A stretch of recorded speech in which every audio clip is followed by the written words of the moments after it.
Who did Jesus think he was? For over 2,000 years now, it seems that everyone has been talking about Jesus and a movement decision about Jesus. This is the biggest decision of your life, and let's investigate Jesus together. So far in these videos, we've talked about a few different things about Jesus, and in the last video, we really looked at the claims made about Jesus. Not only the documents themselves, and are the documents reliable, but are the authors who wrote the documents themselves, are they reliable? And really what we came to, while there's many ways of seeing this, the primary way is that the authors who wrote the New Testament died. They died to share what they wrote about. Like, they were willing to die. And to me, that just like captures it all right there, that what they said was truths worth dying for, worth sharing. And now 2,000 years later, here we are still reading them, and it's continuing to spread throughout the world. It's amazing. We can at least rely that when Jesus said something, that Jesus actually did say what he said he said. Now, what's interesting is that the New Testament authors will say things like this, like their claims are that Jesus was the Messiah, or that Jesus was the Son of God.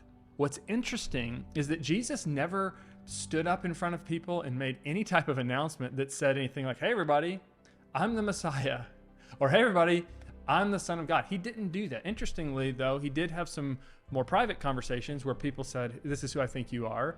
And he didn't deny it. He actually affirmed what they thought, but it was never like a big public announcement. So who did Jesus think he was? That's really the question. What's interesting is if you read the New Testament, and it's primarily the gospel accounts, Matthew, Mark, Luke, and John, you'll see that there's a title that Jesus referred to himself far more often than anything else. The title is Son of Man, which when you read that title, especially in our context, to me, that just doesn't sound that impressive. I'm like, why even refer to yourself as a son of man? But what does Son of Man mean? Well, when Jesus referred to it, it was often like very casually he referred to himself this way. Many people just seemed to overlook it, like they didn't understand what he was talking about. But later, when a few people did understand what he was saying, they didn't overlook it. They took great offense at it. Matthew, who recorded a particular account right near the end of Jesus' ministry in his life before he was crucified, Matthew said that Jesus was on trial before the high priest of all of the Jewish religious leaders. He's on trial, and they're questioning him. And they're saying, like, are you a king? Are you the Messiah? They're asking all these questions. Who are you? And they're asking the questions that we would ask now. And Jesus refers to himself as the Son of Man. And he actually quotes from some more ancient Jewish literature. And the response from the high priest was to tear his robes and to cry blasphemy and to put Jesus on the cross. So this idea of Jesus referring to himself as the Son of Man is actually a really huge idea. And to understand who Jesus is, we got to understand the context. What did Jesus mean? Well, like I've already referenced, Jesus was quoting from some more ancient Jewish literature. And if you grab a Bible, most any Bible today, it's actually included in that. And I'm going to read just a part of it. And we're not going to talk about the full context of what Jesus was quoting from when he referred to himself as the Son of Man. We might do that in a future video. But I want you to just understand just a few lines from it. So this actually comes from what we refer to as Daniel chapter 7. So let me just read a few verses from it. Now, the context here is that Daniel, who was a prophet of God, had seen some visions. You may have heard of Daniel before when you've read stories or heard stories about Daniel in the lion's den. Maybe, maybe not. I don't know. But Daniel saw some visions. And in one of his visions, he saw these beasts, like very, very strange beasts coming up out of this churning water that represented chaos. And these beasts had caused chaos on the earth. And then Daniel says, and this comes from Daniel chapter 7, verse 13.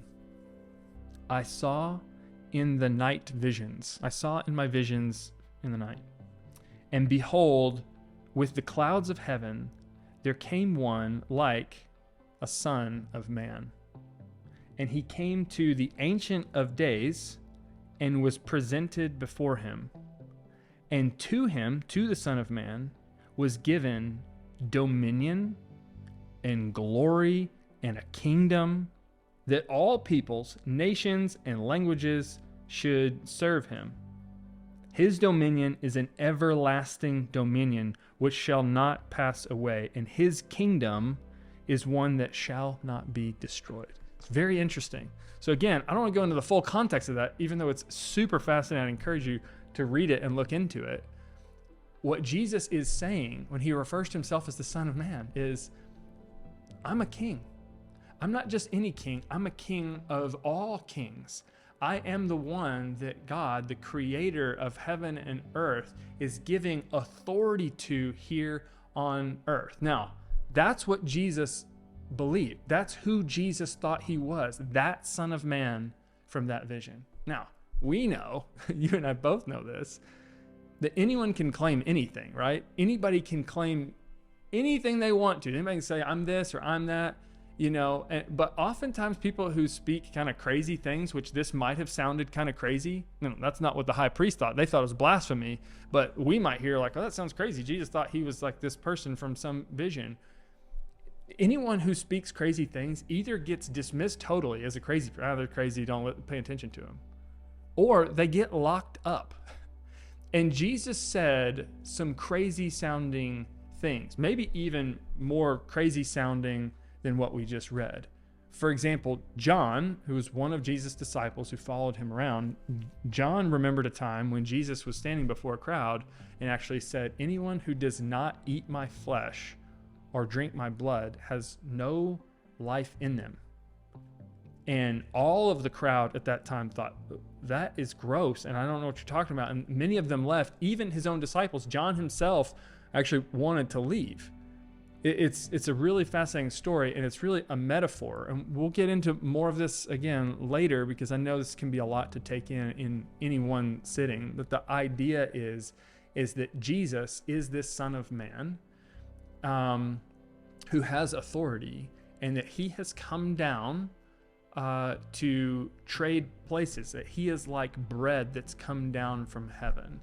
Now, again, it sounds crazy. Even his own family thought at one point in time that Jesus was losing his mind. There's Mark, of Matthew, Mark, Luke, and John. Mark actually records a time when Jesus' own family came and they tried to collect him and take him away because they thought he was crazy.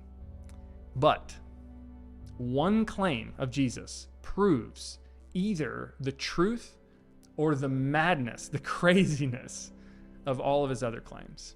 Jesus actually predicted his own death and resurrection. Luke, who investigated all the claims of Jesus, Matthew, Mark, John, they all recorded that Jesus had predicted on multiple occasions his own death and resurrection. Now, his disciples didn't understand at the time, but it was only until later that they did. Here's my point. If there was no resurrection, Jesus is either crazy or he's a liar, right? And there was a man named C.S. Lewis. You may have heard of his books before. He wrote a lot of fiction, but then he also wrote some other books about his own life. See, C.S. Lewis was a professor. He was a scholar. And he was an atheist. He didn't believe in the existence of a God until he started to look at Jesus and look at the evidence for the resurrection of Jesus. And he ended up becoming a follower of Jesus. And he quotes something that I think puts it so well to help us understand this. So I'm going to read it real quick. This is in one of his books. He says, I'm trying here in this part of the book to prevent anyone saying the really foolish thing that people often say about him. They say, I'm ready to accept Jesus as a great moral teacher, but I don't accept his claim to be God. That is the one thing we must not say. A man who was merely a man and said the sort of things Jesus said would not be a great moral teacher. He would either be a lunatic on the level with the man who says he is a poached egg, or else he would be the devil of hell. You must make your choice.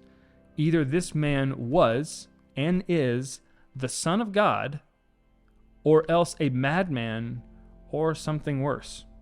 You can shut him up for a fool, you can spit at him and kill him as a demon, or you can fall at his feet and call him Lord and God. But let us not come with any patronizing nonsense about his being a great human teacher. He did not leave that open to us. He did not intend to.